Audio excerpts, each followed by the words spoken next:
ইশরাক হোসেনের শপথ না নেওয়াকে ঘিরে সংকট আরো প্রকট হচ্ছে। এই পর্যায়ে ইশরাক হোসেন বলেছেন, সর্বশক্তি দিয়ে এরা ঢাকায় বিএনপির মেয়র আটকানোর চেষ্টার মধ্য দিয়ে আগামী নির্বাচনে কি ভূমিকা পালন করবে তা ক্লিন কাট অর্থাৎ পরিষ্কার বুঝিয়ে দিল। তিনি বলছেন, মেয়র ফেয়র বড় কথা না, বড় কথা হলো এই ঘটনার মধ্য দিয়ে সরকারের চেহারা উন্মোচিত হলো। সরকার কি আসলেই নিরপেক্ষ?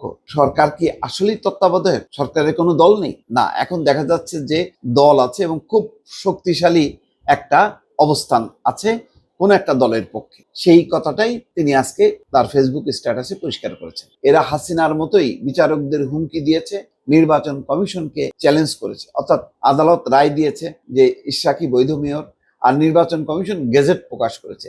এটাকে চ্যালেঞ্জ করেছে সরকারের পক্ষ থেকে স্থানীয় সরকার বিভাগ বা স্থানীয় সরকার উপদেষ্টা আসিফ মাহমুদ সজীব ভুঁইয়ার নির্দেশে। তার মানে হচ্ছে এই চ্যালেঞ্জ করা অর্থই হচ্ছে আগে যারা ছিল তাদের একটা বৈধতা চলে আসে।